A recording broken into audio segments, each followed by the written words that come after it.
So, moin moin meine Freunde, also für die Leute, die das hier regelmäßig gucken, die wissen, dass ich so ein Modell von Atego schon mal hatte und habe mich ja über so ein Klappern beklagt, auch schon bei dem Modell, was ich damals hatte, und ich habe das Rätsels Lösung mit einem Abonnenten von mir. Wir haben es gefunden, das ist dieses Teil hier.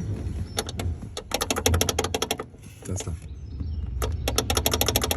Das ist vom Bremspedal, das muss so sein, das muss ein bisschen Spielen haben und das ist dieses räudige Klappern. Das ist das räudige Rasseln und Klappern,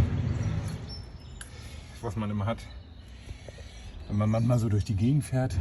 Jo, das wollte ich damit mal auflösen, nach, weiß ich nicht, 4 Jahren.